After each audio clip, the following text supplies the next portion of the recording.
I might officially say good morning, everyone. My name's Jane Eccleston and I'm the Acting Executive Director of ASIC's Regulation and Supervision Group. Welcome to ASIC's 9th Licensing Liaison meeting.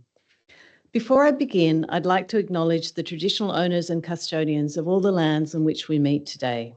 I pay my respects to their elders, past, present and emerging, and I extend that respect to the Aboriginal and Torres Strait Islander peoples here today. So the Licensing Liaison meeting is an important event for ASIC. It's a forum that enables us to directly engage with you, our key stakeholders, and provide you with insights into ASIC's regulatory approach to its licensing and professional registration responsibilities. It's also an opportunity to share with you current and emerging licensing issues and update you on key digital transformation activities that will impact your engagement with ASIC. Back to the housekeeping. So we want to make this session interactive. If you have any questions, please raise your hand, either virtually or in the room. Alternatively, your question could be sent to ASIC Licensing Liaison at asic.gov.au. So that's all one word, ASIC Licensing Liaison. If you could stay on mute during the presentation to minimise the background noise if you're attending virtually. And please note that this session is being recorded. The session will be available afterwards on ASIC's website. So back to the agenda. We've got a full agenda today, and I'm going to kick off by sharing insights into ASIC's strategic priorities for this financial year. You'll then hear from Jo Harper, who's the Executive Director for Digital, Data and Technology, on ASIC's IT transformation, followed by a presentation by David Halperin and Summer Taylor from our Digital Assets team on the regulation of digital assets and crypto. Following that, Ashley George from our Regulatory Reform and Implementation team will discuss the proposed payment reforms. And then you'll hear from members of the licensing team on current and emerging licensing issues, ASIC's licensing team's performance against the Service Charter and the new licensing portal.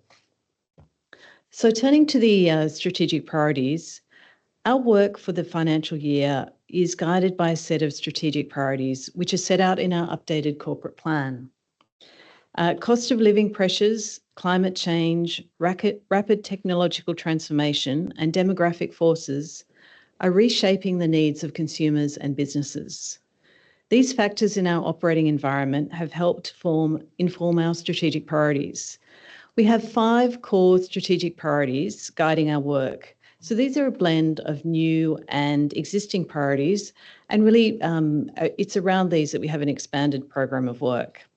So the priorities are improving consumer outcomes, addressing financial system and climate change risk, better retirement outcomes and member services, advancing digital and data resilience and safety, and driving consistency and transparency across markets and products. Each of these priorities has a regulatory focus that's designed to respond to trends in our operating environment, target a specific risk of harm, or support law reform and government initiatives. So I'm going to run through each of these priorities in turn to give you a bit of context and to flesh them out a little bit. So the first one is improving consumer outcomes. ASIC is committed to driving better outcomes for consumers of financial products and services. We'll continue to address misconduct against vulnerable consumers and systemic non-compliance and take action against poor product design and distribution of financial products. We will also focus on predatory sales and lending, financial hardship assistance, insurance claims handling, and internal dispute resolution. We're also supporting Treasury with the Delivering Better Financial Outcomes Law Reform Package, which is the Australian Government's response to the Quality of Advice Review. Next, addressed financial system climate change risk. We're supporting market integrity and consumer and investor protection through proactive surveillance and enforcement of greenwashing and other sustainable finance-related misconduct. We'll support integrity and fairness in energy and carbon credit markets and examine insurers and complaints handling following severe weather events.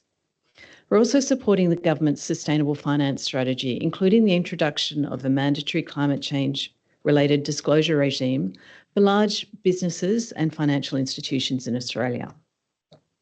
Next, to turn to our priority about better retirement outcomes and member services. Our aim is to protect consumers, especially as they plan and make decisions for retirement. Our focus is on improving services for superannuation fund members and driving industry progress towards improving retirement outcomes and the service experience of members through implementation of the Retirement Income Covenant. We'll continue our multi-year industry project looking at compliance with laws relevant to contact centres and trustee administration practices. This includes, at the moment, our current area of focus is on death benefit claims handling. Where we identify poor conduct, we'll take enforcement or other regulatory action.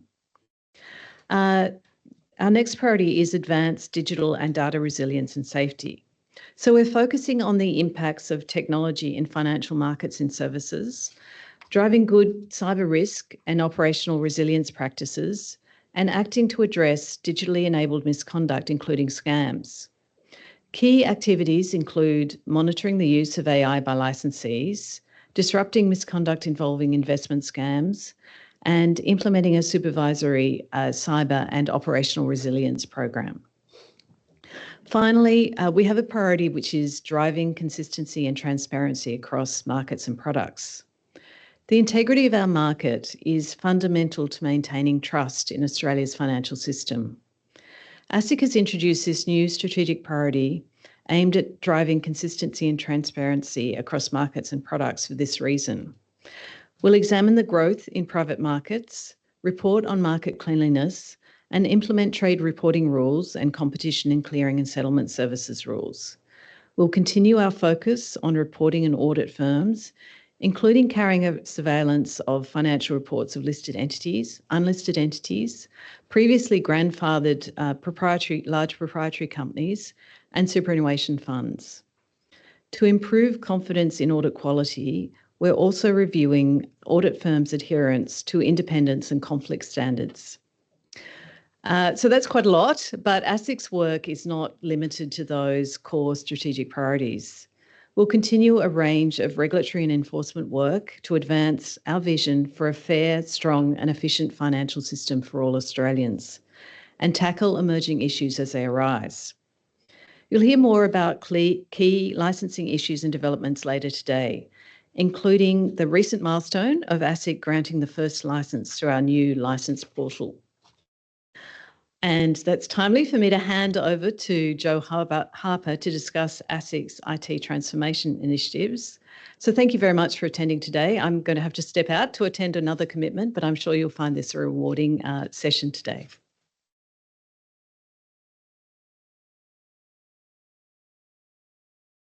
Thanks, Jane. And I think we have a nice slide that can come up while I'm talking. So thanks for the opportunity to present today. I was looking back through my calendar and I think it was almost a year ago when I was here last talking to this group, and I always love coming along and talking to you and also getting the questions and the feedback that we have. Today I've also brought along, I was going to say a sidekick, but that's not the best way to introduce one of your team members, Christine Galea. And so Christine Galea heads up our digital function, so you can read into that she's doing a lot of the work that I'm going to be talking about today. So Chris will be doing a bit of a presentation as well. Later this afternoon, Nick is going to give a really good overview of the new licensing portal, so don't panic, Nick, I'm not going to steal your thunder and talk about what you're going to talk about today. But Chris and I thought it might be useful to talk about some of the other things that we have been doing and that we have got coming up this year. And that's quite different to previous times when I've spoken to you and talked about all the great things we're going to do. Finally, I'm starting to talk about some of the things that we have done. So Chris is going to talk in detail about our new multi-factor authentication that we've enabled on the regulatory portal, and also about our professional services, our professional registered search system. So I'm just going to touch on a couple of the other things that we've been working on. So firstly, we've been doing some work on our ASIC website, and there's still a long way for us to go on it. But one of the things that we've tried to do is we've tried to update the look and the feel of the website, not just to make it look nicer and look more contemporary, but also to make it easier for consumers and businesses to find the information that they need. And we've had some really great feedback on that. One of the things that we've done is that we've set up a media centre. And within the media centre, people can subscribe to a news alert function. They can subscribe daily or weekly to news alerts from ASIC. And you don't have to be a journalist to do that just because it's in the media centre. Anybody can subscribe to that. So if you go to the ASIC website, you go through to the media centre, you can click through and subscribe to that. So we think that the website that we've now got, we think it's much more streamlined. We think, as I said, not only does it look better, but we actually believe it's far more functional than it was in the past. And we're working our way right through. So that's the landing page of our website. We're working our way through the whole of the website to make it better. We've also set up a new function, which is to enable, and this is a tongue twister for me, registrable superannuation entities to complete the reporting obligations under the new law for superannuation entities. And this particular function we designed using our human-centred design team, who I think when I was here last time, I talked a bit about how we were setting up this team to try and make the systems that we deliver far more intuitive and easier to use. We're committed as we go forward to using human-centred design and all of the things that we deliver. So any feedback that you have is really warmly received, and particularly as Nicholas takes you through the new licensing portal, which we used the human-centred design principles to design. We've also got some stuff that we're going to be delivering between now and the end of the financial year, and a couple of the things that might be of interest to you. In April next year, there's going to be some new functionality which is supporting law reform, which is around foreign financial service providers seeking relief from licensing obligations. So that will be released in around April next year. In May next year, we are modernising the complaints about ASIC, where individuals submit complaints about our services and decisions. We don't get many of those at all. It's very few. No, it's the main one of our main forums for people to be able to communicate with us on those. And in June next year, we'll also be publishing our internal dispute resolution data, and that's going to enable greater transparency and allow for benchmarking and for people to be able to review that data and undertake their own data analysis on that. And lastly, I thought it's also mentioning that we're going to improve the financial advisor and authorised representatives process in June next year. Anyone that does this at the moment knows that it's not one of the most simplest of forms and systems that we've got to deal with. We're going to have smarter transactions. We're going to pre-fill information. I know a lot of you always say, you've already got this information about us. Why do I have to enter it again? We'll have that pre-filled. And the big thing is we're going to remove the need for you to have a separate portal account on that. So we're going to be trying to bring everything under one portal account and one logon. And while we talk about our portal, I'm now going to pass over to Chris.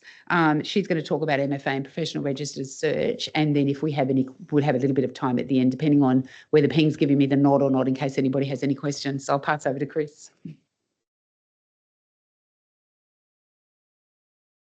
Thanks, Jo, and thank you all for letting me come along to talk about something as exciting as multi-factor authentication. As Jo mentioned, this is the first. This is a big change for ASIC, and what we're trying to do is to secure private and personal information when you interact with ASIC. This is the first step out of a long roadmap for ASIC to try to secure all of our digital channels. And so the regulatory portal is the first one. It went live this weekend. So we've already had 350 people come through and use the functionality as at I think an hour ago.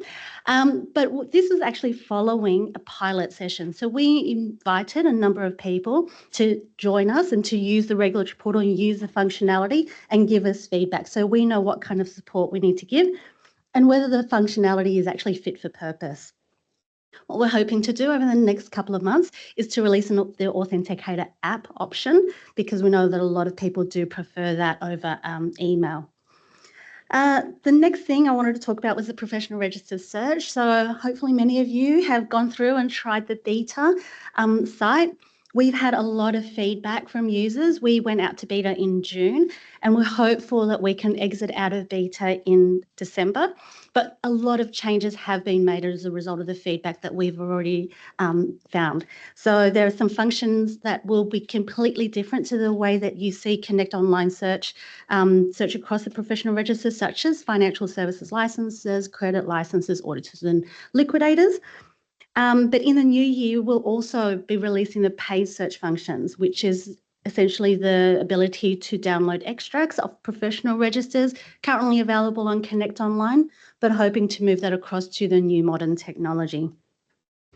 Our plan is, if this works and as we gather more feedback, we can start to transition over the next few years the rest of the registers across to the same platform. So that includes the companies and hopefully the business names register search as well. As we launch all of our new digital services, we are adding in a feedback loop. So we're asking users to tell us immediately if the information has been useful, if the function has been useful, if you found what you were looking for. And that feedback loop adds on to things that we've done through the feedback on the beta search, which actually feeds into what we look at next. And what we want to do is make sure that we're focusing on improving and enhancing the things that actually make a difference to users. So that human-centered design approach, which Jojo has talked about, is actually our new way of working going forward. So every digital service and every external channel that we roll out from now on is actually going to have the user-centered design at the front of it. So if anyone wants to put their hand up to be recruited for interviews or for research or for pilot, please let us know through that feedback loop. That's it. Thank you. So I guess, are there any questions for Joe or I? Hi there. I had one question from Paris here from Minters. Just there was a mention about the some changes with the foreign financial service providers coming in next year. Would you be able to just elaborate a little bit more on what to expect there? So we'll be releasing some transactions and services online that will allow you, if that is relevant for your business, to be able to interact and notify ASIC of, you know, your intention to rely upon that or Right. for an exemption. So yeah. So the process to essentially rely on those relevant exemptions will form an online process through a portal Yes. as opposed to the existing emails and etc. Absolutely. Absolutely. We are hoping to phase out email interactions as soon Thank as you. possible. So yeah. Thank you. I think we had a question in Sydney. Yeah, just a quick one. Credit licensing applications and administration. Same? Or Yeah, so that's next on our list. So as Joe said, we've got financial advisors and authorised reps coming up next. We're hopeful that we will get the funding needed from government so that we can start to move all the credit, including also credit representatives flows as well onto the new platform. Sorry? Yes. Okay. I don't know if we want him to say that over the microphone that you just want to increase levies, but any other questions? No? Okay, so thank you everyone. And I guess we'll hand over to Summer, and thank you.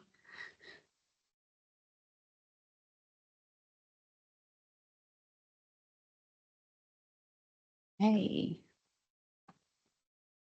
All right, just wait for our slides to come up. Okay, maybe we won't. Okay, sure. Thanks, Nick. Whilst we're doing that, in fact, I can introduce myself, and over here we've got David Halperin. I'm Summer Taylor. We're both from the digital assets team. We're fairly new in ASIC, so we were created about 6 months ago. So it's been a really exciting time to sort of get to grips with the evolving landscape and really think about some of our focus areas that we're going to walk through today and just tell you a little bit more about. We're led by Rhys Boland, our Senior Executive Leader. So any questions straight through to him, please. Only kidding, of course. So no, we're very happy to take questions, either like pop your hands up as we're going through, or you know, we can take some at the end. So, and here we are. So if we just go on a couple more slides, thank you. As I said, we are brand new. It's been really quite a whirlwind over the last few months. Some of the focus areas we want to talk to you about today include regulating under the current regime, digital assets and the work that we're doing there, preparing for the reforms that are coming from Treasury, and also tokenisation, which is going to be absolutely in David's wheelhouse, because that is a whole brand new world that we are working to get our heads around. And so next slide, please. If we just take the first one there. So regulating digital assets under the current financial services regime, what does that really mean? That really means that we are looking at using what the current law outlines in terms of the financial product definitions and thinking about how they apply to the crypto and digital assets landscape. So this is a really important piece of work for us. We've been beavering away on updating our guidance. So we've got Info 225, that's called crypto assets. That's been around for a few years now, but we're really looking at sort of unpacking that guidance and what that really means for us into the future and what that really means for the industry.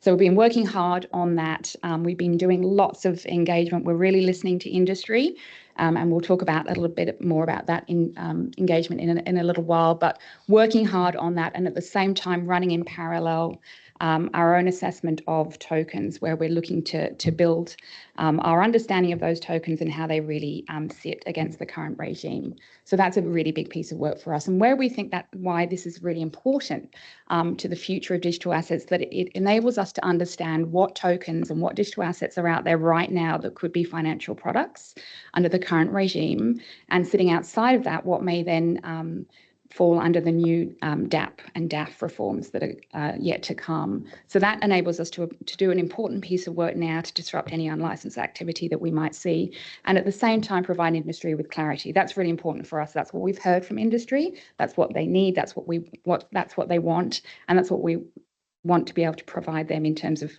going forward, having that clarity. So that's a really large piece of work for us. We're hoping to consult on that updated guidance in 225 towards the end of the year. So stay tuned. Next slide, please. Okay, in terms of the law reform, so we are continuing to work really closely with Treasury on some of the complex policy issues that surround this piece of work. As we all know, the reforms are delayed. We are, as we understand it, the exposure draft is due to come out sometime next year. We'll continue to work really closely and partner with Treasury on that work. And for us, that will mean some really big changes. You know, we're starting to think about what those would look like and do as much preparation as we can now and front load that. So that even includes, you know, working with the likes of Joe Harper's team that was just here speaking about the portal. So making updates to the regulatory portal, really thinking carefully rather about the regulatory guidance that will need to be updated, and a whole bunch of work that will go into that. Our systems, our processes, our forms, the impact on licensing, you know, you name it, it's really a very cross-team ASIC piece of work. And as part of our daily work, we're continually engaging with teams across ASIC to make that happen. So we're actually really excited about that piece of work too, that's going to be coming down the pipeline. And then next slide, please. I'm going to hand over to David to talk about this interesting area of work. Yeah, thanks, Summer. Yes, so tokenization and decentralized finance. This is kind of where we see there is the potential for the future of financial markets and financial services to develop and grow. This is, for us, this is looking at more of a medium to longer term thought process around what does tokenization mean for financial services under the Corporations Act, and what it might mean from ASIC or the industry going forward. As you see on this slide, we're looking to build out our expertise and understanding of tokenization, what that does mean, because it could mean some reallocation of responsibilities around the financial system and between different financial service providers. We're not alone in thinking through these types of issues. We know that Treasury will be doing some work on tokenization in this area, and the RBA has also announced their strategic commitment to the CBDCs and has announced that they'll be working on a new pilot for a CBDC in the coming months. We do understand that we might need to think through what might be some of the regulatory barriers to tokenization, but equally, what are some of the areas where regulation might need to change or be enhanced because of the different nature of a tokenized market versus a more traditional account-based market. And while I've said this is the medium to longer term piece, we are seeing this hit the road today with a number of license applications that are coming through the door for tokenized versions of traditional financial products and services. And so while we are thinking about this in the medium to longer term, we are having to deal with these questions today.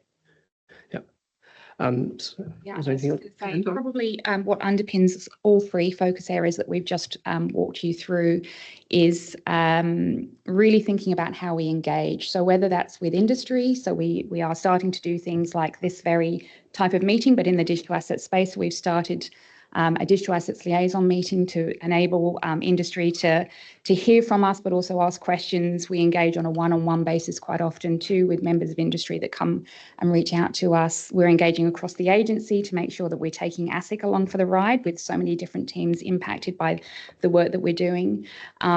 We are engaging internationally with other regulators to understand what they're doing in this space and their regulatory approaches, so we can sort of really understand and learn the different trends and the different types of approaches that are being taken. So I think for us, and I should actually say, there's a really big consumer piece to this too. So what does the consumer education need to look like in order for consumers to understand quite complex things around, regulating under the current regime versus reforms that are coming that will do something a little bit different. So for us, engagement and continuing to sort of provide consistent and clear messaging, but also get feedback. That's a really important part that sort of completes this for us. So we're working really, really busily on that engagement piece and really thinking about the capability uplift as part of that and what needs to happen for the different types of audiences that we might be engaging with. So that's a little bit also on that front about what we're doing, and keeps us rather busy for a team of about seven people right now. So did anybody have any questions either online or in the room? And we're very happy to take questions out of session too. So if we go on to the next slide, we actually have an email address there.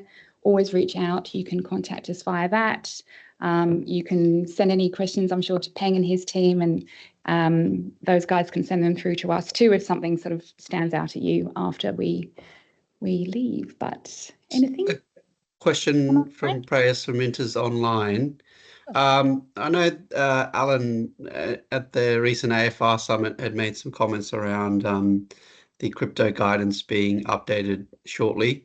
Are we still on track to receive the updated guidance this year? And is there anything you can share around some of the key sort of any shifts in policies or additional insights you're planning to share? Is this off the back of the recent cases this year and ASIC's views on that following that? Is there any other insights you can share on that? Yeah, thank you for the question. I'll take the first part to that in terms of the timeline, then I'll pass to David on the second part. We are targeting before the end of the year for releasing the consultation. So I will be very clear, not the final guidance, but the consultation on our proposed draft of the updated 225. So stay tuned for that. All right. Okay. Thank you. Yes. And David, did you want to talk a little bit more about what we can say that we're planning for the info sheet? Yeah. So on the info sheet, we are looking to build out our analysis and assessment of where we see the existing financial services and financial product regime applying to crypto assets and products relating to crypto assets. As Summer said, it will be out for consultation period, and so maybe I don't think I can say too much more in terms of the details of that at this stage until that consultation comes out. Sure. I think it is worth just mentioning though, with the updated guidance, what we are trying to do as much as possible is clarify the regulatory perimeter. That is something that we have heard calls from industry.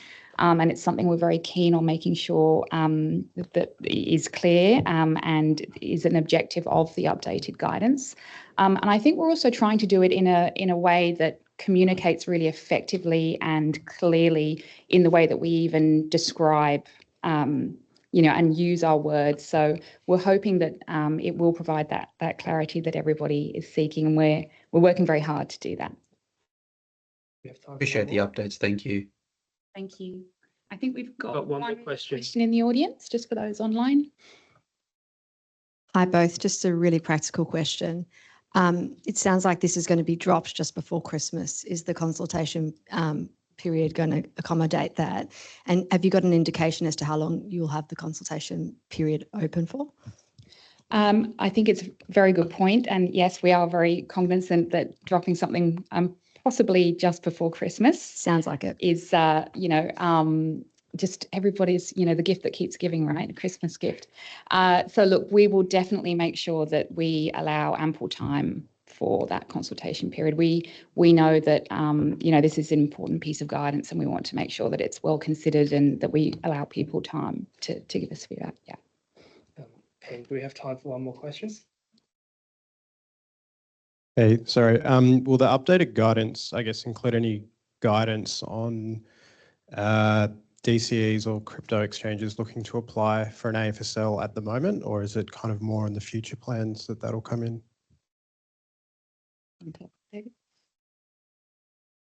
Yeah, the draft that we have right now does increase some of the commentary around applying for a license if you are operating a financial service that involves a crypto asset. That would be covering DCs that may be dealing or operating in relation to crypto assets, or other types of operators that may deal with digital assets more generally. Yeah.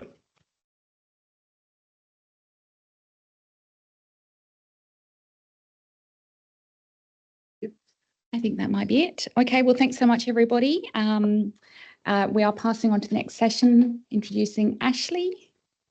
Come on down, Ashley.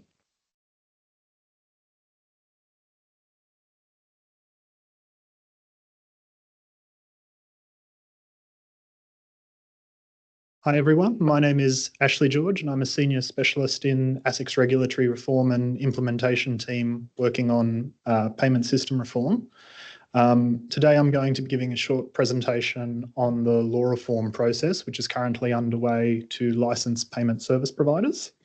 And this is a topic that I'm sure many of you are interested in because of the number of payment service providers currently operating that will either need to update the authorisations on their licence or apply for a licence once the law reform is finalised. So because of this, we wanted to shed a bit of light on what the process will be moving forward and when you can expect to hear more from us. But before I get started on the presentation, I wanted to introduce you to the team that will be taking the payments licensing work forward. So from ASIC's licensing team, in the front row here today, we have Melanie Spong, who's the Senior Specialist in licensing, who'll be focusing on bringing payment service providers within the remit. And we also have Jen Curry here in person, who is who's our specialist in credit banking and general insurance. And I believe Jenny Lyons is on the line as well, who's in our Melbourne office, who's also in credit banking and general insurance. So if today you would like to discuss anything, after the meeting, or if you want to reach out to one of us and discuss payment licensing further, please grab one of us after the presentation, or send us an email, and we would be very happy to chat and discuss. So onto the presentation. That's good. I was worried I was going to have to actually operate the slides here. I wasn't sure how that was working. So I was going to cover three topics today. First, what are the new products and services that are going to require an authorization? Second, what the road forward looks like, and including the timing for the legislation and the transitional period that we expect will happen. And third, I was going to talk briefly about ASIC's engagement with the industry, and that we're looking to do more of that so that we can better understand if there are likely to be issues with bringing payment service providers within the licensing framework, and how we can address those concerns to help make the process as smooth as possible. So on the first slide, I think that it's fair to say that the payments landscape has changed rapidly in recent years, driven largely by advancements in technology and innovations from the industry. And these changes have seen new payment services and business models emerge. So the government is modernising the regulatory architecture to make sure it is fit for purpose. So to do that, the government last year released two consultation papers on payments licensing. And those papers set out an approach where they want a greater number of payment service providers to be licensed based on the payment function they perform. And as I just said, this licensing entities based on the payment functions they perform, we expect will bring a larger cohort of entities into the ecosystem, and that will require an authorization or a license. So how exactly that will be achieved, and some of the definitions around what the payment authorization, what authorizations may be required, is still a matter for government that's being actively considered. But the functions that at this stage are proposed to require an authorization I've set out in the table that's on the slides, and given some examples that were included in the government's consultation paper about the types of services or products that they are expecting to fall under each of those different categories. So those are stored value facilities, payment instruments, payment initiation services, payment facilitation services, as well as technology and enablement services and cross-border technology services. So the intention is that each of these will be separately authorised and require a separate authorisation on a licence. And there would be bespoke obligations that potentially apply to each of the different payment functions that are being performed. So turning to my next slide, this is a very big and complex program of work for government, and it is taking time to get through. So in the government released a strategic plan for the payment system, and that covers a range of topics, not just ASIC licensing. And they had originally intended that a bill for this would be introduced late this year.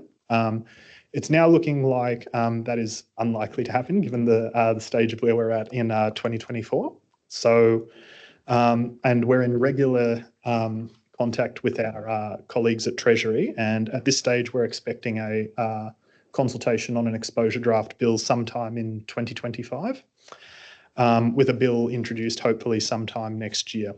So I won't make predictions on passage of legislation or when that may occur, but subject to the legislation passing, we expect there to be a 24-month transition period to the new licensing framework. And I wanted to briefly talk through when you might expect to hear a bit more from us on this.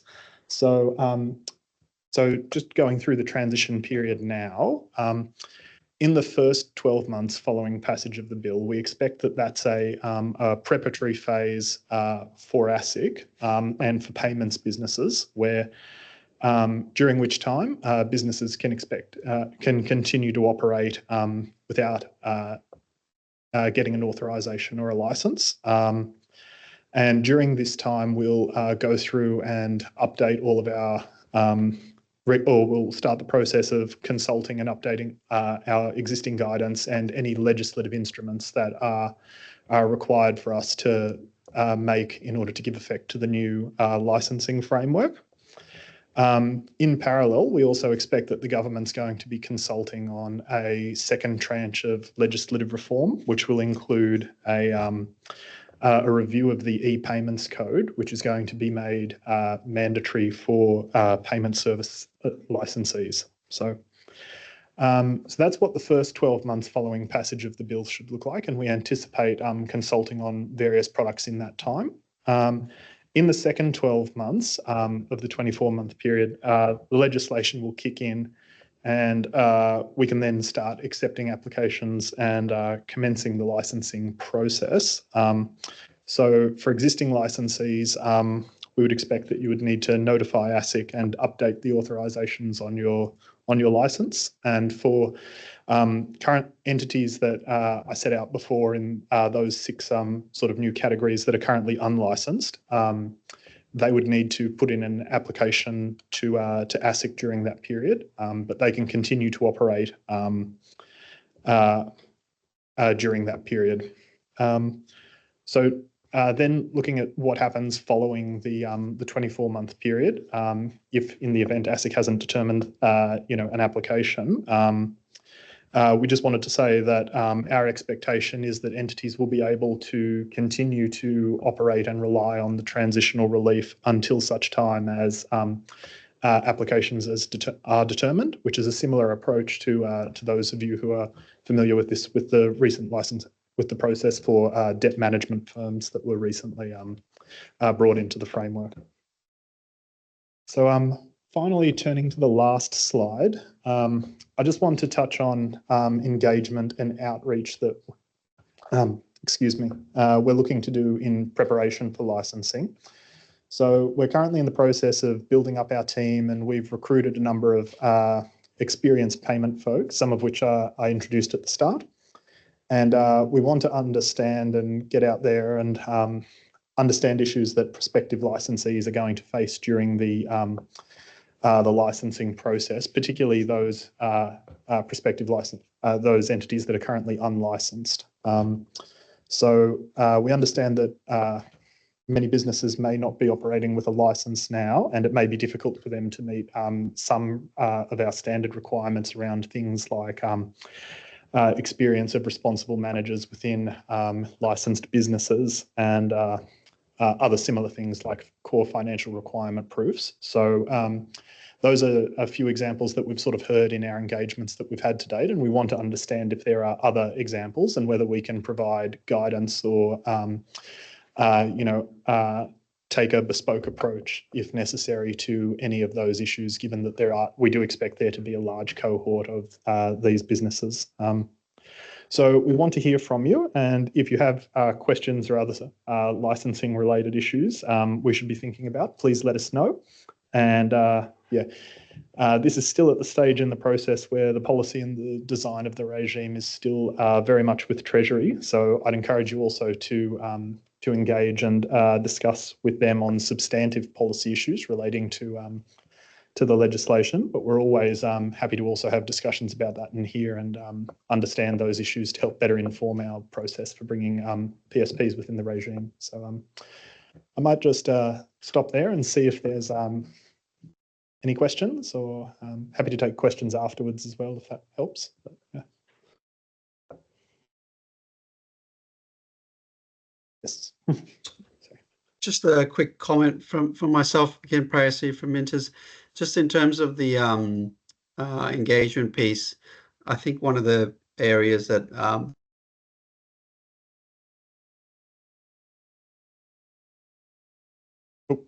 Did I do that? Okay. Sorry. You still hear me? Sorry, I think I don't know what happened there. I was just saying one of the things I think would be helpful as part of that engagement process and providing guidance on, based on my experience, helping PSPs get an AFSL where required, is around the financial requirements, and in particular the application of the SLF and ASLF conditions, and how that would apply to PSP. So I'm not saying that's got to be worked out today here, but as you're working through that process, making it clear, when those financial capital requirements apply to different payments licensees. No, those are things we're actively thinking about. So thank you for that, and yeah, we'll consider that as we go through. Yep. So. Yeah. Hi, it's Lucy from PwC. Will the guidance that's coming out from ASIC, will that cover, and will it be more covered under ASIC, or will this be covered more under the exposure draft, is what I'm thinking, around what responsibilities sit with each of the parties within the payments ecosystem? Because some of the questions that we've had is around, well, what do we need to be doing to be monitoring all these other providers? Because we're just doing this tiny piece of the payments chain and we're authorized to be doing that. But what's our responsibilities around all those other many parties that we're engaging with as part of that payments ecosystem? Because I think at the moment, it's not super clear. That's a good question. And I think that's something, whether it's, dealt with in our guidance or whether it's dealt with in legislation or indeed explanatory materials that Treasury might put out, is still an open question. There might be specific rules in legislation about that, and ASIC would then put out guidance to, on how we would interpret and apply some of those things. But yes, I think that's probably all that we can say at this point, given that those are still matters that are up for they're live issues that, Treasury would be actively considering. So, yeah.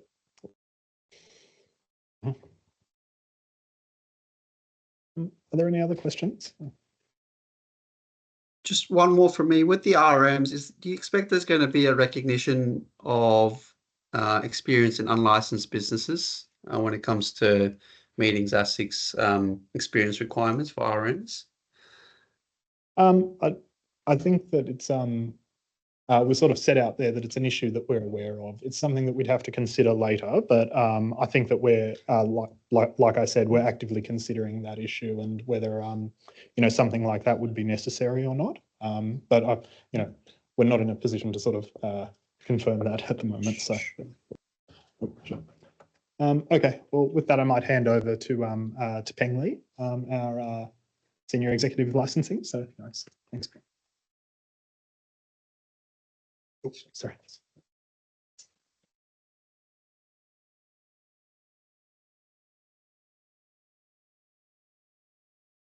Hi everyone, it's so great to see so many familiar faces here today and also some new faces.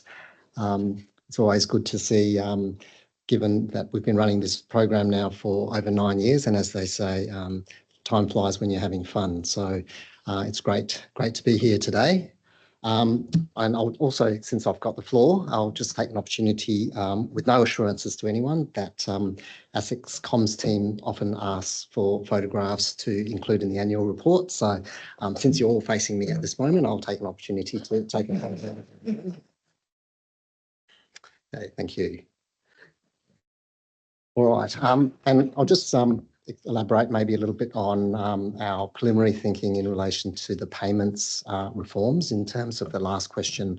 I think it was Priya that asked that question in relation to competence. And like a lot of regimes that we've had to implement in recent times, we will take into account relevant experience in an unlicensed context. So, to the extent which those kinds of skill sets are similar to or the same as what participants currently provide today, but in an unlicensed context, obviously that's going to be very relevant experience.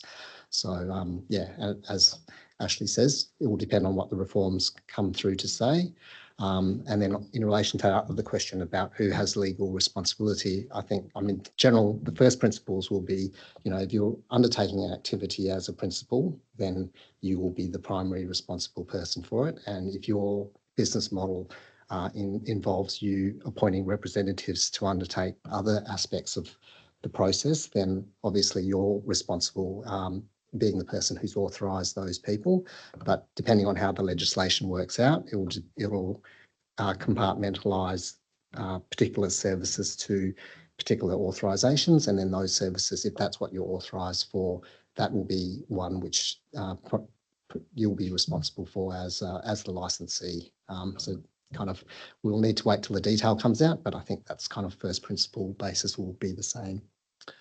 Okay, so as I ordinarily do, I'll talk a bit about licensing's performance over the last year.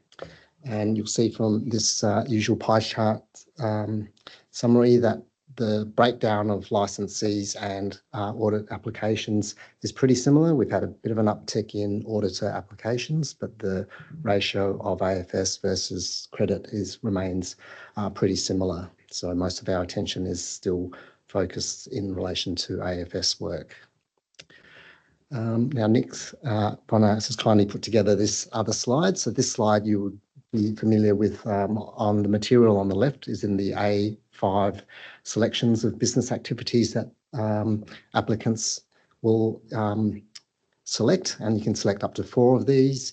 And this is it's self-selection, so we don't actually interrogate this information, but this was just an interesting slide in showing kind of where the market and where people who participate in these particular activities say that their activities are increasing or decreasing in terms of the number of licensees we have on foot.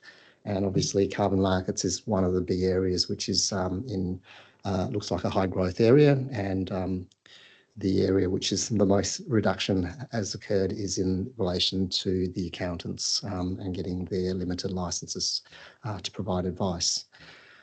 Okay, The next slide is just in terms of the median number of matters that we've got on foot. So this is a bit of a busy slide, and you can look at it a bit later, but the general trend you can see there is the number of applications we've got overall, which is the red dots, is on a decline. So that's very pleasing to see that the number of things that we have on our books is coming down. So then the next slide. So this one is our usual slide in relation to how we're performing against our service charter objectives of 70% within 150 days and 90% within 240 days. And you'll see there that pleasingly, our numbers have improved significantly so that we're almost met all of our service charter obligations in terms of both of those parameters, except for only reaching to the 89% mark. So we nearly got there on the 90% for AFS variation applications, and obviously a big improvement on the last 2 years for the 70% mark and hitting 75%.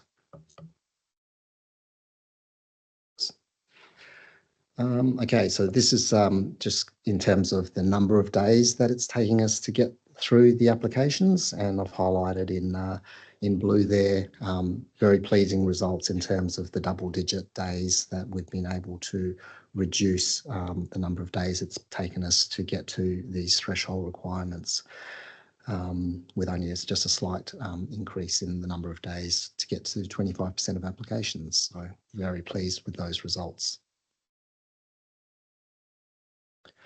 Okay, and then in terms of regulatory outcomes, so you would have seen in the licensing report that we produce annually, that's come out not a couple of weeks ago, I think, how we've been performing in terms of the regulatory outcomes that have changed between what a licensed applicant has applied for versus what they end up receiving.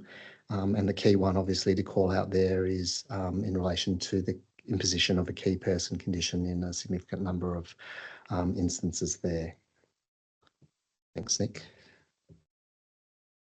Okay, so I'll just do a bit of a roundup. I think last year we didn't really touch too much on this, but we had roundtable discussions at the end of 2022, and the focus of the themes that came out of that consultation process related to ASIC guidance, the substantive issues, process matters, and technological limitations, which Nick will talk to in more detail shortly.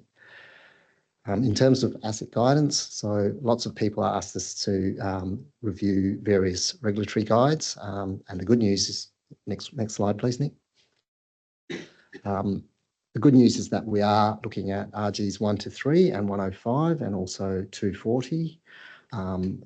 And we're also obviously redesigning the whole application FS01 form and FS03 out of scope. And we did get a lot of questions in relation to some of the policy in relation to these other RGs that are listed on the slide there.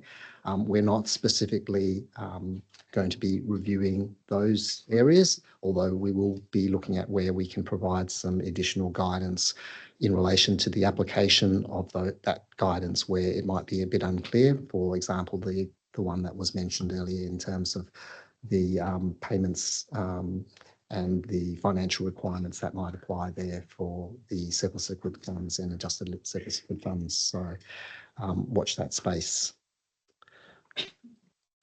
Okay, in terms of the assessment issues that came out, so there were, we had a lot of feedback about the consistency of assessments, what constitutes responsible manager competence, unwritten policies, things that we apply which we don't articulate. So part of what we're doing in terms of the launch of the new portal will be to really beef up our guidance of what our expectations are in terms of what people will need to provide us with to be satisfied about. We also had a suggestion that we would should be streamlining low complexity and low risk applications and have a lower KPI in relation to those. I think that's obviously a service provider perspective. I think from licensing, I think we're on the same page when it comes to that, because as you would have seen from the earlier slide, the number of applications that we do get through in less than the 150 days is quite significant now.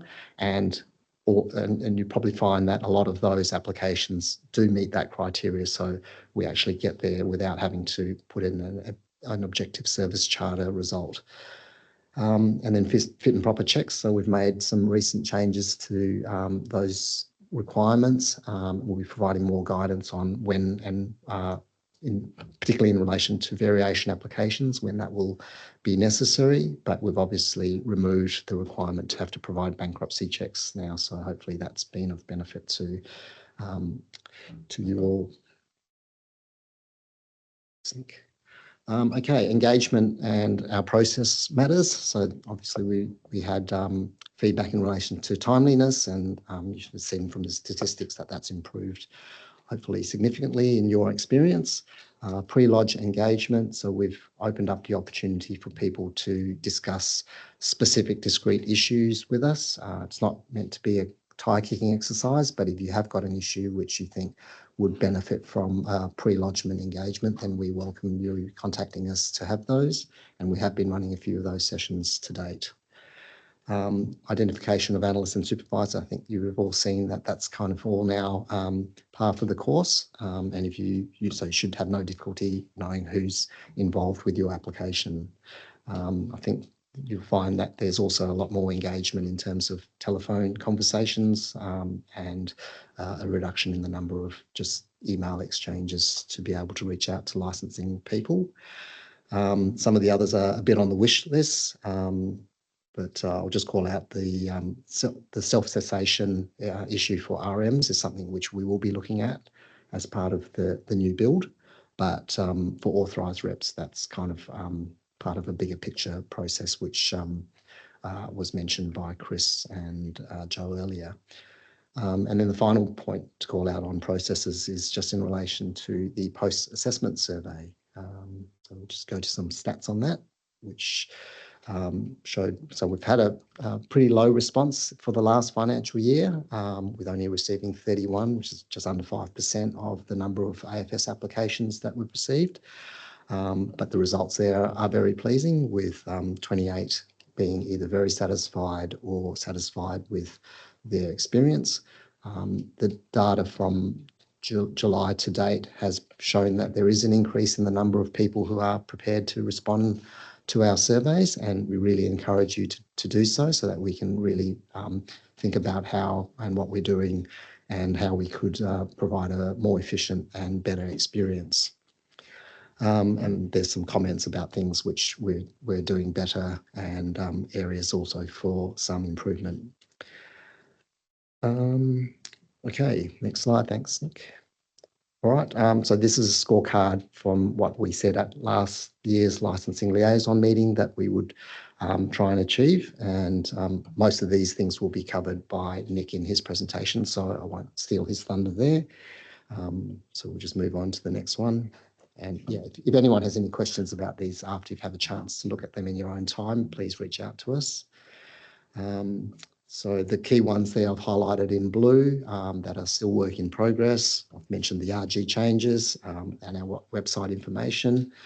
Cyber security is something that was mentioned earlier, and obviously a very important aspect of what we need to get right. And then obviously the responsible manager regime and what that involves is obviously a key pain point for a lot of applicants and service providers. So we are going to have a very detailed look at that process during the course of this year and next year. Okay, I'll leave that there. And anyone got any questions now? Otherwise, we can leave them towards the end, and I'll hand over to Nick and Andy. Okay, sorry, there's one question at the back.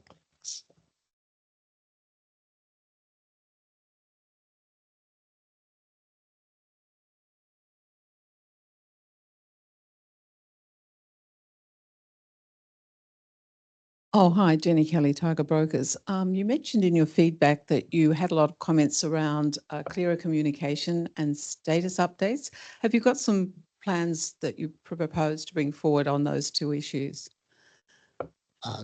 To report on those issues? In what way, just in terms of? Well, you've got a lot of feedback saying that people would appreciate clearer communication around what the process is and some transparency around status updates. Are there some concrete plans or some proposed plans to address that feedback? Yeah, well, I think the survey results are one way which we are receiving that feedback. And we will, at future licensing liaison meetings, we'll continue to report on what we're seeing occurring in that space. The whole idea of having each analyst identify supervisors is a mechanism by which we hope to escalate. If you've got an issue then and you need to escalate the matter, then you've got a different point of contact in case the analyst isn't available, or you're finding that you're not getting traction, that you've got someone else that you can go to escalate those matters. So we'll obviously internally work on our processes where those issues are identified, but I really encourage you to participate in those surveys, because that's how we can really become aware of issues that might arise in that context. Does that answer your question? Thank you. Thanks. Okay, well, I might hand over to Nick and Andy.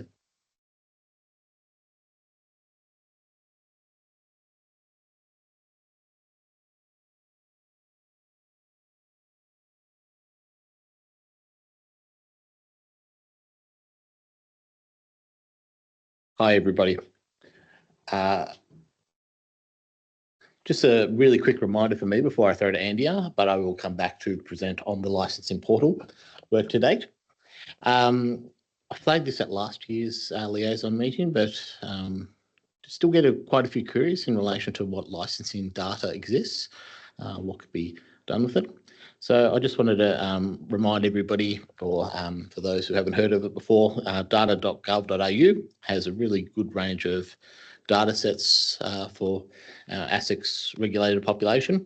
So there is a range of data sets on all current AFSLs, credit licenses, as well as their reps, financial advisors, as well as company registers, auditor, liquidators, etc.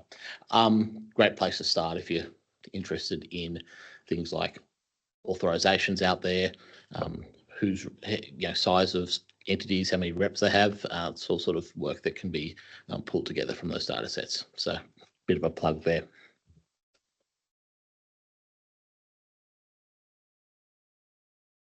Thanks, Nick. And hello, everyone. My name is Andia Petropoulos, and I'm a senior manager in the licensing team, a new senior manager in the team. And if I haven't yet come across you, I look forward to working with you in the future. Today, I will be providing you with an update on a few regulatory topics that will be hopefully of interest to you. The first topic is connected to the new AFSL application portal, which you'll hear more about from Nick later on. And I do appreciate we are building up the anticipation for this presentation, but I do hope you enjoy it. So I'd like to discuss revisions to the AFS licensing kit, which Peng foreshadowed earlier today. As you know, currently the AFSL licensing kit comprises of regulatory guides 1 to 3, and they provide applicants with a wealth of information. So in addition to providing information on licensing assessment policy settings, it also provides information on how to apply for an AFS license, how to vary your existing license, how to complete the online application forms, and what supporting documents or proofs you need to prepare. In contrast, other regulatory guides that ASIC publishes predominantly provide guidance on our regulatory policy settings. So as the new licensing portal will simplify and streamline the application process, revisions to the AFS licensing kit are necessary to remove some of that redundant content that references the current application process and forms. We see these changes to be quite mechanical and consequential in nature, and they are to facilitate the launch of this technical transformation, this new system that we're introducing. And to confirm, as a result of this licensing portal, we will not be making any changes to our licensing assessment policy settings.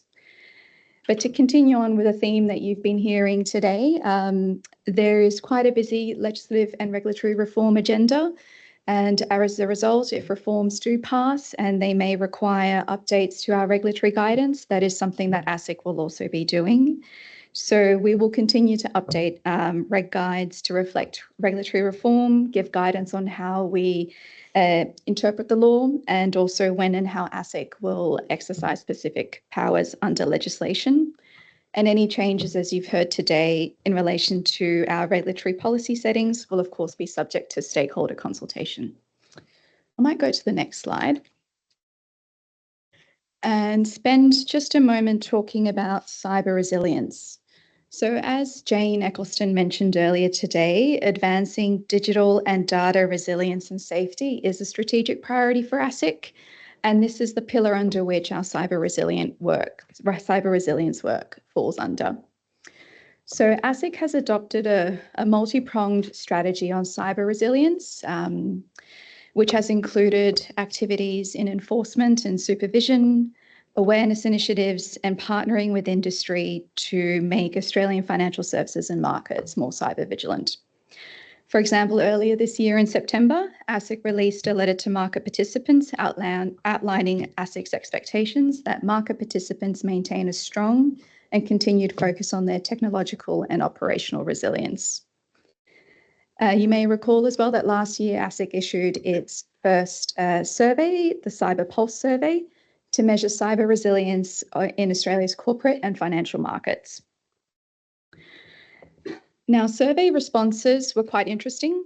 They highlighted broad gaps in the cybersecurity risk management of critical cyber capabilities, with a weighted average participant cyber maturity score of 1.66, and to give you some context, that's on a scale of 0 to 4. The results indicate that organisations are reactive rather than proactive when it comes to managing their cybersecurity. If you haven't yet had a chance to download the report and read it, some areas for improvement that ASIC has highlighted include supply chain risk management, data security, adoption of standards, and as well consequence management.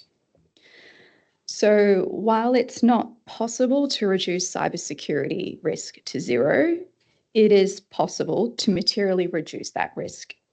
So as ASIC's chair, Joe Longo, stated, cybersecurity and resilience are not merely technical matters on the fringes of directors' duties. We expect directors to ensure their organisation's risk management framework adequately addresses cybersecurity risk and that controls are implemented to protect key assets and enhance cyber resilience. So failure to do so could mean failing to meet your regulatory obligations. And as Commissioner Constant recently outlined at an AFR Cyber Summit, it's important for directors and senior executives of all companies to ensure that they see evidence of the cyber controls and testing their companies have in place. As she explained, we don't want to see the rise of cyber washing. When companies make disclosures, public statements, and give assurances about their cyber safety, they need evidence and proof of testing. As part of our program of work on cyber resilience, ASIC also intends to conduct another Cyber Pulse survey in due course, and we'll be consulting with participants on timing and content of that survey. We'll also continue working quite closely with the Council of Financial Regulators, the Department of Home Affairs, and other government agencies on various initiatives. And lastly, we will also continue to work, as Peng foreshadowed, on updating what we request by way of technological resources for licence applicants, and we will be updating you in due course about that too. Could I go to the next slide? Thank you. This is the last topic of regulatory reform that I'll touch upon, and that is the Buy Now, Pay Later reforms. In June this year, draft legislation was introduced into Parliament, which would see the Buy Now, Pay Later sector being regulated under the National Credit Consumer Protection Act with modified responsible lending obligations. ASIC has been working quite closely with Treasury on these reforms to prepare for this change. The law is yet to pass, and I think the next sitting day in Parliament is mid-November. So should the reforms pass, providers of Buy Now, Pay Later contracts will be required to hold a credit licence or be authorised under a credit licence to offer these products. Guidance on applying for a credit licence can also be found on ASIC's website, and that is RG204. So unlike debt management services, it's not proposed that there will be a standalone authorization to offer buy now, pay later contracts. Rather, a provider will just need to gain a credit license with an authorization to engage in credit activities, credit assistance activities, or both as applicable, to continue to offer those products. Additionally, there will be a 6-month transitional period for buy now, pay later providers to apply for a credit license or variation, during which time providers who have applied and had their application accepted by ASIC can continue to engage in these activities. So what does this mean? It means that during the transition period, buy now, pay later providers need to ensure that they lodge a complete credit license application with ASIC in the approved form, have that application accepted by us, and also become a member of the Australian Financial Complaints Authority, AFCA, if they will be collecting payments. More broadly, providers should seek to understand the impact of the reforms and update their systems and processes as required to ensure compliance with the new regime from commencement.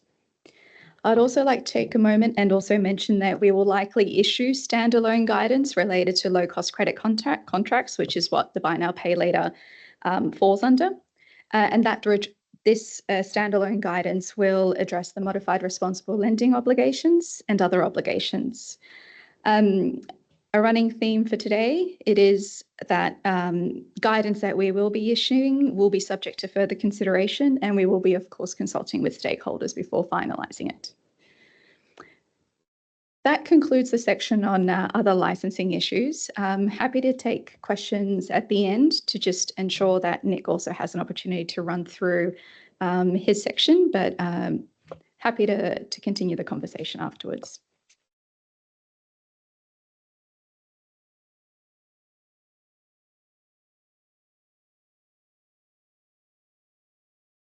Okay, thank you.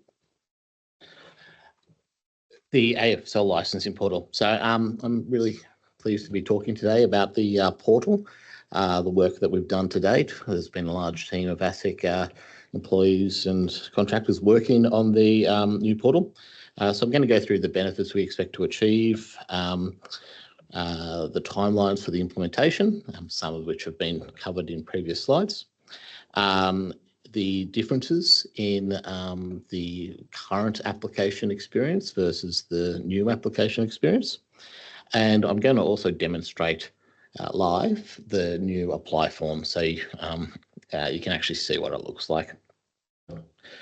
So we've been working well over 12 months on the new portal in terms of AFSL build, but the project does involve 3 high-level work streams. So the first is the human-centered design element. So that involved a review of the end-to-end AFSL licensing experience and was intended to better understand essentially what the experience was like for applicants, what the pain points were, what is important to people. So we can then understand those issues and incorporate them into the build of a new experience. The second part of the larger project was the establishment of a new digital services platform, which is built on a system called OutSystems. So that's going to be ASIC's new front door, as we refer to it. So that includes a more modern user interface, dynamic form capacity to upload documents to support applications as part of the application. Third, the AFSL portal itself. We've been building. So what that will enable is all the AFSL transactions that people currently use the e-business portal for, as well as some transactions that are currently email-based, such as cancellations, will be put into this new AFSL portal. So people will be able to apply for licenses, vary and maintain those licenses, and cancel the licenses all within this new portal. In the background as well, not apparent to applicants, but we're going to be transitioning from legacy systems, which store licensing data, onto a new CRM platform. So there's a lot of change involved with that, but it's great because that does enable some extra functionality for us. So a high level, really, what the benefits are, you've probably got a flavour from what's already been said, but in particular, I'll highlight the more modern user experience, which hopefully you'll agree when you see it. The whole structure of what we've got through the HCD and what the new system enables us to do is to better collect information upfront for an application.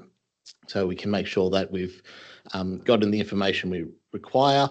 We can give guidance in the application form itself to help people understand what our requirements are and to better submit information to us that will help us make assessments more quickly. We also intend to pre-fill information wherever it's held by ASIC and can be presented to applicants in a way that allows them just to confirm something is true rather than write from scratch something that should already be known to us. So we think this will improve the speed of being able to make at least parts of the application, reducing manual data entry. All these things combined should enable us to make decisions faster. I suspect next year we'll tell you if that's been achieved or not and how much faster we've done it. But we do expect to make better and quicker decisions. We think we're better able to categorise applications by risk. We'll have information in a structured format that will enable us to identify riskier applications, those we want to focus more on. And that also will enable us to have far better reporting and understanding of the licensed population. So at a high level, the project timeline for AFSL. So we commenced a pilot on the 12th of August 2024. So we've invited through direct invitation to some service providers, people to apply for new Australian financial services licenses through the new portal. The majority of applicants are still using our existing e-business portal. We received our first application through the pilot on the 4th of September and issued a license for that first application on the 16th of October. So about 5 weeks, I think, roughly. We have other applications on foot. We're hoping to review 10 to 12 or so through the pilot. Weekend or two ago, we rolled out what is referred to as MVP2, Minimum Viable Product 2. A lot of project functionality I've learned recently, but essentially that is the capacity for us to maintain the licenses that are issued as part of the portal pilot. So we'll be able to maintain and cancel those licenses. That's a manual task right now, but once we go live on the new system, that will be done through the portal initiated by licensees. Public launch of the new portal is expected in late Q1 2025. I think eagle-eyed people might have seen on Joe's slide that said March 2025. So yeah, we're looking at rolling this out sufficient time after the break, so people can get an understanding of what the new requirements are, what it looks like.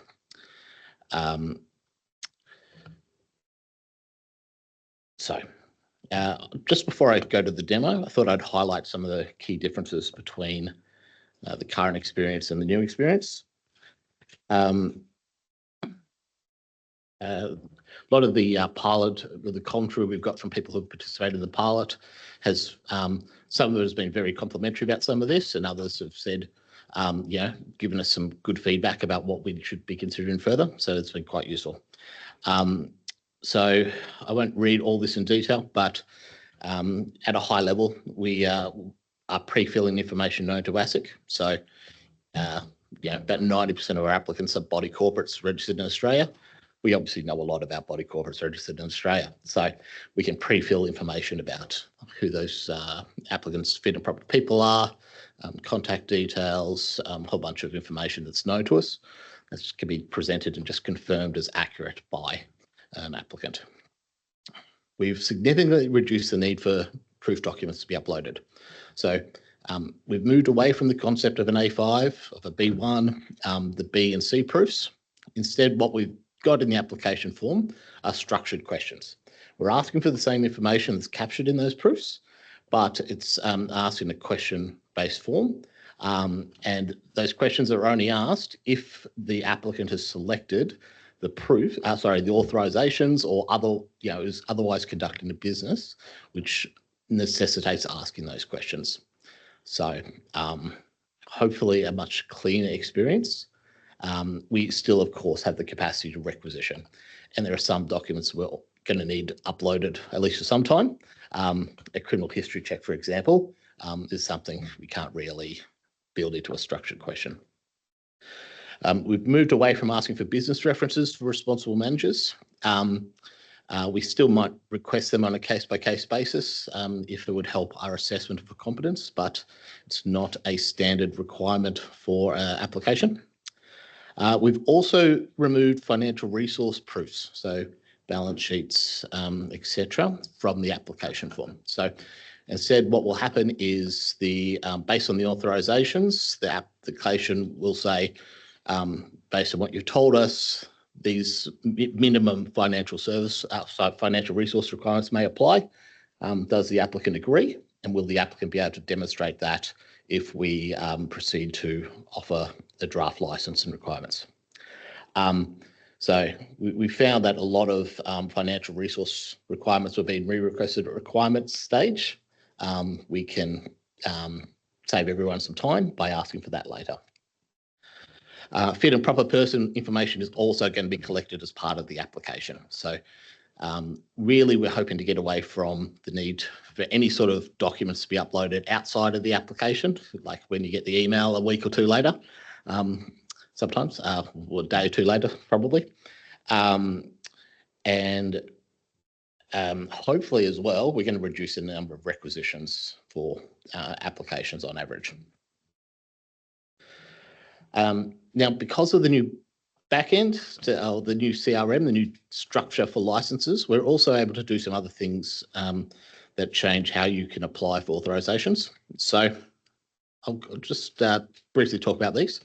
But applicants will now have the capacity to select client types for specific financial services and products. So it's not just retail and wholesale for the entire license. It could be retail for certain authorizations, wholesale for others. So that's something we already facilitate, but not as part of the application. So, that could be quite useful for some people who might want only wholesale, which we would consider less risky for certain authorizations.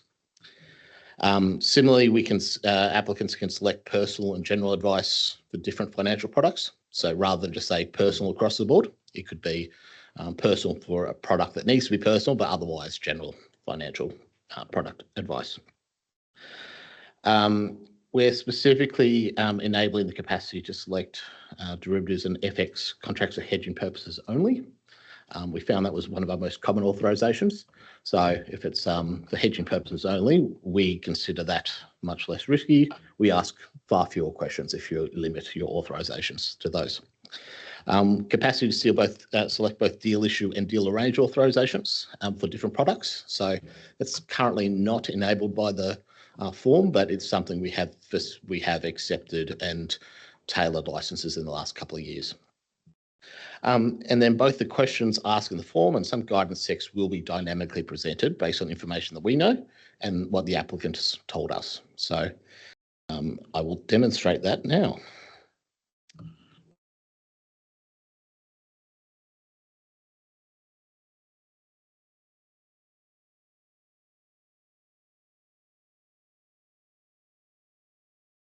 Just take me a minute to sign back in. Unfortunately, I'm driving this, so I'm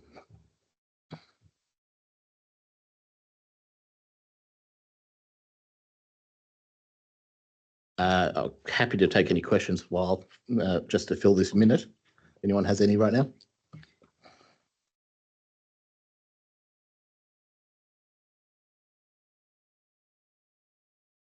Hi, thank you. I just wanted to ask if we would still be able to go through the process online, save a draft and send it to clients.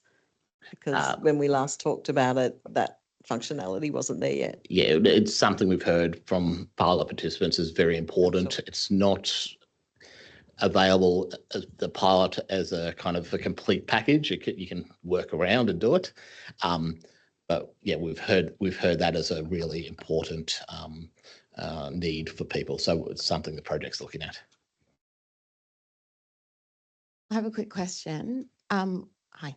With the pre-filling of the information, is that then also going to take information for responsible managers that you might already have registered somewhere on a different license, and then it's going to potentially pre-fill it in a new application that they're also going to be an RM for?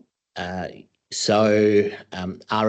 are kind of a special case.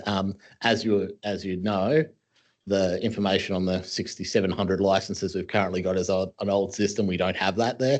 Over time, it's something I think we will increasingly have. On day one, no, we won't be pre-filling RM data. Okay, so will it just be basically sort of data that is in the company information ultimately, not if say the client already has an existing AFSL, it's not going to kind of pre-fill any other stuff, it's just really the company data? Yeah, so for a new AFSL application on day one, it would be company data largely. For a variation, we know authorizations, we will have some of your controller information, for example, so there will be more information for a variation. For a cancellation, again, information will be pre-filled about what we know. For example, if a licensee is a responsible entity, we know that, we will ask questions about their schemes. If they're not, those questions won't be asked.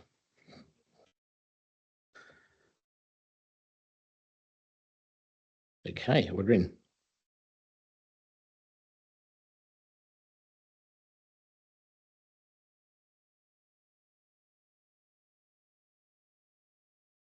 Okay, can everyone see that?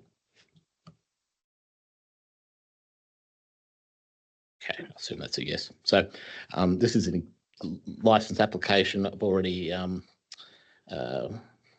jumped in. So you can see across the top, these are the topics we ask questions about. Largely they are the same as what we currently ask. So who's submitting the application, tell us about the applicant itself, fit and proper people information, which is not in the form currently, but we ask for separately.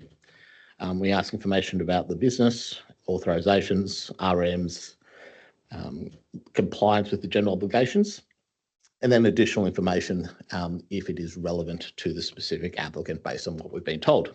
So I'll just show fit and proper people first. You can see here there's guidance text that help people understand what the fit and proper people information are. There's hyperlinks,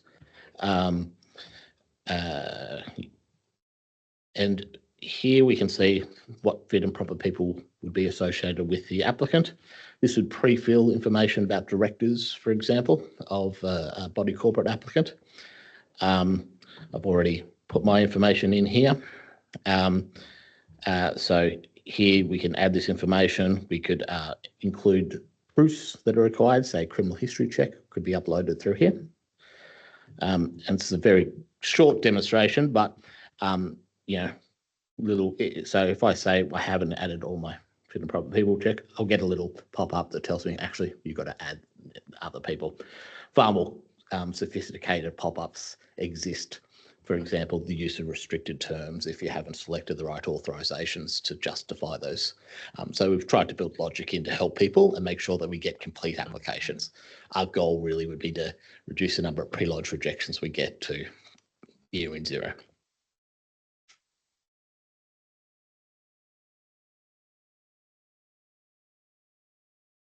Okay, I'll jump to the proposed business.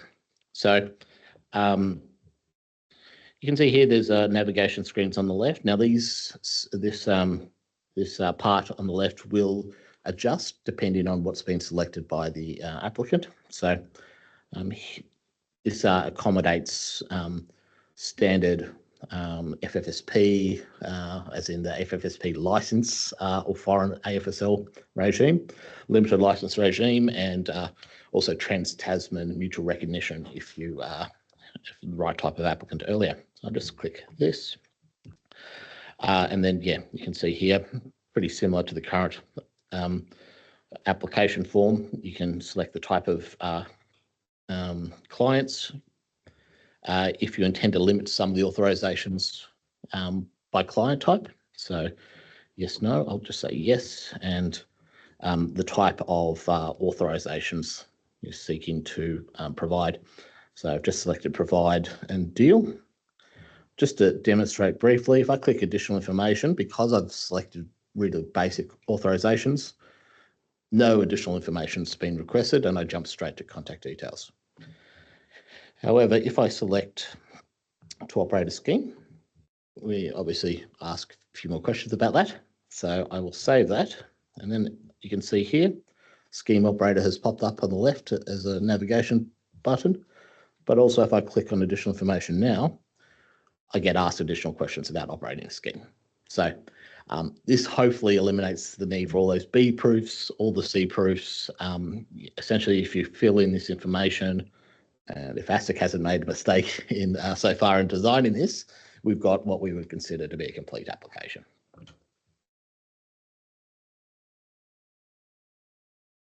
So I'll just take that off. So it's disappeared. So again, we go into the detail, the more minute details on the type of advice, the type of dealing. Again, here we just ask, do you want to limit the type of advice to general advice for some products? And then you can see here we can select products, which also enables us to limit to very specific. So limiting something to wholesale only or retail only, or to general advice only. If I didn't select any, that would be personal advice to retail and wholesale clients. The guidance that will be outlined in the RGs 1 and 3 will help people understand this. Okay, I'll jump ahead to the business description. So you'll all be aware of the business description proof, call proof for all applications. We're going to collect that information here as part of the form. We're asking for the same information we asked for in business descriptions, but it's in a structured format. So recognise that will mean some changes for some service providers because you currently have your own templates. There'll be some differences in how that information is provided to ASIC, but largely we're interested in the same things. So that's why we say it's largely mechanical in what we've done here. So this is information that gets uploaded, but you can see here we've got an upload here for an org chart because there's no way we can deal with that in a structured format. So yeah, that's the experience. We have information, we have pop-ups. I'll just show the financial resource screen. There's another difference. So we try and minimise the questions, but sometimes we might not know something. So we might not know if our applicant's subject to financial regulated prudential regulations. So we need to ask at that point. But so you can see here, based on what we've selected, there's a pop-up. So based on what's been selected, the applicant's going to comply with base level financial requirements. So will they be able to demonstrate they meet that if we issue? Yes. If no, look, there's a pop-up that says, well, that's concerning to us. So can't possibly go through everything we've done, but hopefully this gives you a good flavour of the sort of improvements. I'll be interested to see if you do think it's a better user experience just based on what you're seeing compared to the current system, and happy to get any other feedback. So thank you. Oh, sorry, one more thing. I'm going to show you the new license certificate.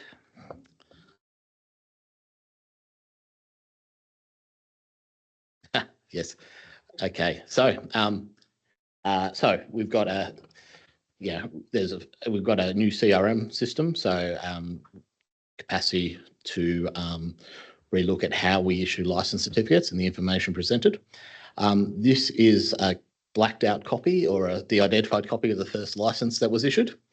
Obviously, public information, but we haven't got the consent to celebrate this particular achievement with that licensee. But you can see there, new front page. We've clarified some of the language about license authorizations. But then you can see here that the schedule, the actual authorization of what the license permits, is in a new format. So we've moved away from the paragraphs, which feedback could be very long and complicated. You have to read multiple paragraphs to get what exactly any specific authorization might be targeting.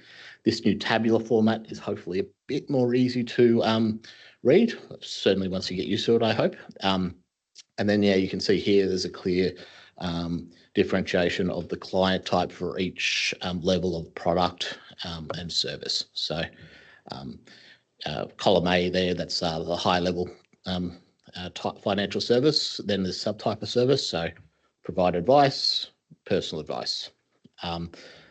Actual products are in the third column. And then finally, we've got the client type in the fourth column. Okay, I think that's it. I will open up to Peng and Andia and any questions people have. And any questions on that, what you just saw as well. Hi, I've got a couple more. You know how you were saying about you're going to separate out for derivatives, I think, for the hedging and what have you. Are you going to do something then also similar for custody where it's incidental custody versus full-blown custody? We haven't as part of the portal, but I've heard that as an issue. Yeah, look, I think, making those sort of changes, we need to think about, is there a reason under the Corporations Act that we should or shouldn't? Mm-hmm. But yeah, I've heard that as an issue. Okay. Day one, it won't though. Okay. And then with the actual application form, I noticed there was like quite a few little red asterisk-y sort of things. So is that either A, mandatory, but B, you can't then not fill in for the moment because you don't quite have all the information and then you can skip through to the other sections? Or is it you have to fill in everything first before you can click next to go to the next stuff? The intended functionality on day one is you will be able to navigate. Part of the pilot, now there are some restrictions on being able to forward and backward navigate. Mm-hmm. Now, one issue we have is because some of the content is dynamically generated, we can't necessarily, you can't skip to, say, questions about general obligations before we know what authorizations the licensee selected. So, the intention is to maximize the capacity to look, but there will be mandatory fields, which mean you can't continue and see absolutely everything in the form. Cool. And my last one. At the moment, there's that pro forma 2.0, whatever it is. Is there going to be then something similar for this new portal so we can kind of see sort of style of questions before having to click through if we're sort of consultants instead? Yeah, so I think you're referring to the sample AFSL. Mm-hmm. Yeah. We hear that as something that people would like to see. It's not something we've built because, as I said, it is dynamically generated, so that becomes a very long sample. But it's something we're aware that people would like to see. So we're thinking about that. Okay, so if we were looking at it from a consulting perspective, and we have a client that wants to do an application, normally we get them to fill in all the templates and everything to collect the information. Mm-hmm. Has I suppose the style of the questions that you are asking in the portal, are they similar to sort of the questions that we would normally complete in the proofs? That's the intention, yes. Okay. And I should also flag, we are releasing regulatory guidance. So regulatory guidance will, to some level, explain the questions that we're asking. I don't think the intention is to explain literally every possible question in the RG though, because kind of, apart from being a bit unwieldy, defeats the purpose of what we're trying to achieve with the form. Cool, thank you. Hi, I've got a couple of questions. One, obviously this is another ASIC portal, so we know what they're like in the beginning. So can we still rely on the email address to contact the licensing team at ASIC if there's any issues? For example, fit and proper person, if you've got overseas directors and stuff. There's been dramas before pertaining to uploading, overseas police checks and stuff. So you know, the portal may not be compatible with some items. So can we just essentially rely on that manual email address whilst we transition into dealing with this? Yeah, there will of course be email addresses and support for people who need to make applications. I'm not, I don't want to try and encourage people to say, oh yeah, the first time you run into an issue, please email us. For example, the overseas police checks, there's an upload function. So there's a question when we're asking about fit and proper people, if this person has lived in a overseas jurisdiction for more than 12 months in the last 10 years, then there will be a specific request for you to upload, a police check for that person. Okay, great. And I just, for responsible manager application, what will that look like? So change of RM? Are we changing that as well? That will be done on the portal? So the forms we refer to as FS20, but changes of details of Australian financial services licenses will be part of the new portal.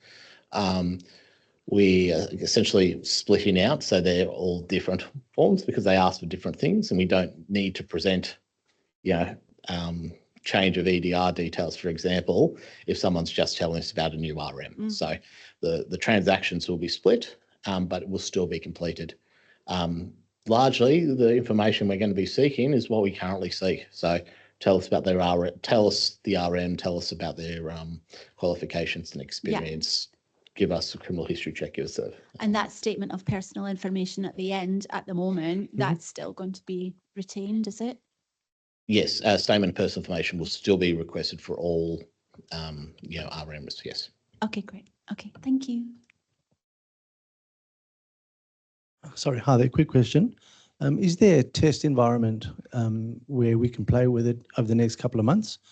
And if there isn't, is it possible to get a test environment, which will save us actually later down the track when it goes live, be more efficient? Yeah, there's no public test environment for this. I'll take that request on board and go back to our project people and have a chat to them.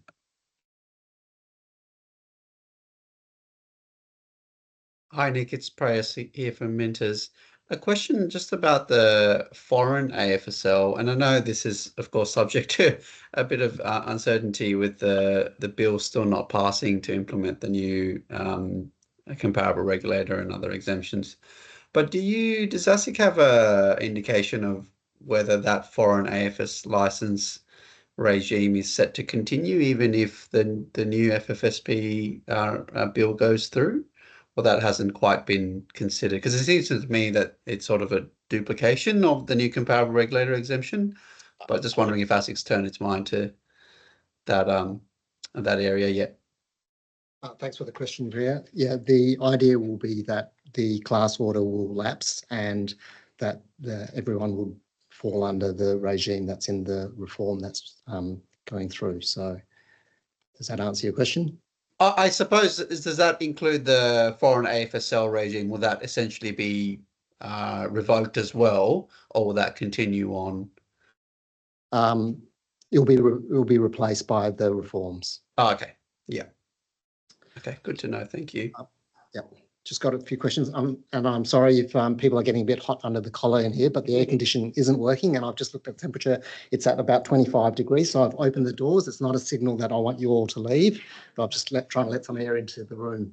Okay, sorry.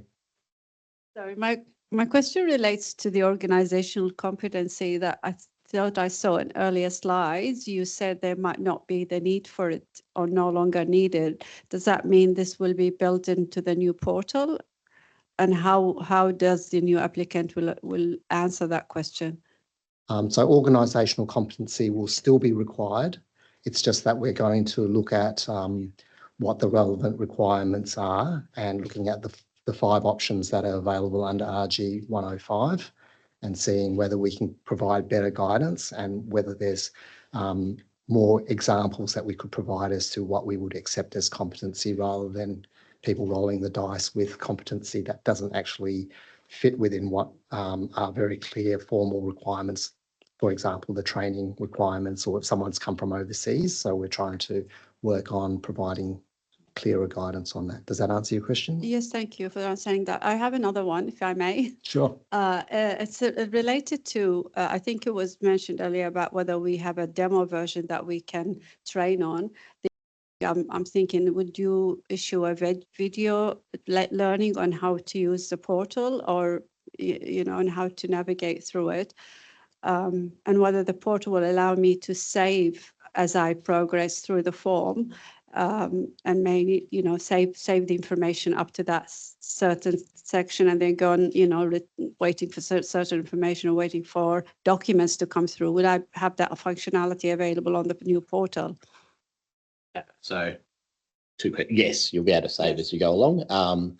There is some auto saving functionality as well. We've got feedback about how frequently that auto saving preferably should work, but manual save available whenever somebody chooses. If I'm applying on behalf of a client, will I be able to say print up to that stage and share as a PDF with the client to allow the client to review and populate or change? Yeah. So as I flagged earlier, the pilot functionality doesn't include the capacity to, say, export something and share it. Right. But we've heard that as something that people are interested in, and we'd be working with the project team to see what we can build to complete that right. Requirement. Hopefully you'll have that functionality, because I'm sure a lot of us will want that. Thank you so much for taking my questions and the answers. Thanks. Yeah, and we heard the question about a sandbox for service providers to have a bit of practice in. So we'll definitely take that back on board and see what we can do there. Yeah, and just on the specific question of video and training materials, yeah, we're trying to think what's the best way to